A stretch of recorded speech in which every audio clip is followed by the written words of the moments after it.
So I'm reading Ecclesiastes chapter 1. And basically I highlighted certain verses like verse 10. Is there anything at which one can say, look, that is something new? It was here already long ago. It was here before our time. I feel like history repeat itself, kind of. Not only human history, you can see pattern of sin and the cycle of power struggle and all that. Even in my own life, I can see a pattern of how I do things. It's just nothing new. We have a habit of making the same mistake. Nothing really new. And it's talk about how the sea is never full, and that the wind kind of blow north, east, and south, and then come back it again like a cycle. So that was what struck me was like, yeah, I mean, like, it can really be, you can really see all the old pattern, and you're asking yourself why I haven't broke out of the pattern, or why the society have not broke out the pattern of self-destruction, or for the environment, or the how come war never end, how come prejudices never end. And it seems like we always got caught in the pattern of sin, and we find it hard to break away. And then verse 11 say, no one remember the former generation, and even those yet to come will not remember by those who follow them. You know, sometimes some people want to leave a legacy, but a legacy, given enough time, people probably will forget about it. At least most people are not being remembered after they die. I mean, they try to leave a legacy, but most people won't remember them. To try to live a legacy after you die is like, why? Because you're not even on earth anymore. You're like either in hell or in heaven. What's that do to you? Does it mean anything to you if 100 people remember you, but you're not in heaven?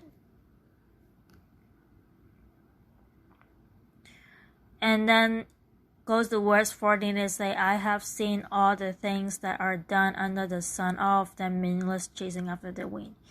And I think that speaks to a lot of people, like day in, day out, just go to work, off work, eat, sleep, and then get up, go to work again, and then eat and sleep, and go to another work.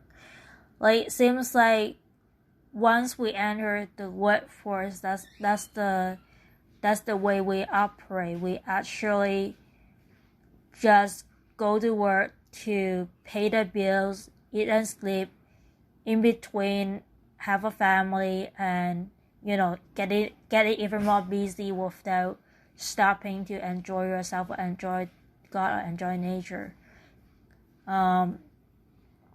So it's always we keep ourselves busy, but busy for what? Are we busy for the sake of being busy? And the last one I highlight was like verse 18. For with much wisdom come with much sorrow. The more knowledge, the more grief. And in a way, it's true. The more you know, the more worry you have. So sometimes the ignorance one is actually kind of carefree. The more you know, the more you think you don't know. The more you know, the more grief you have, because you realize how bleak the world is. If you only have the world wisdom. If you're seeking for God's wisdom, on the other hand, that will bring you joy because you're going to understand the word, the wisdom of the word.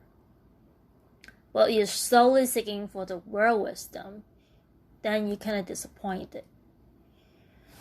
So that was kind of the couple verses I had like in chapter 1. I mean, it still kind of doesn't resolve anything when you read chapter 1. Life is still seemingly chasing busyness. Like, no matter how you put it, they still like feel like you're earning a paycheck to pay bills. Like sometimes it feels like that's all you are. And if you're a family, it seems like all you do is like go to work. Off work, you have to take care of kid, and then if you're lucky, you got maybe 15 minutes to rest on your couch, and then you go to bed, and then the next day the same thing again. And sometimes can be really, really dry. And is there a way to out of it? I guess the technical answer may be find joy in God, but how? How do you find joy in God? And that maybe kind of tie into what the small group was studying, how to decide God, but right now I have more question mark than answer. So there you go, my first chapter.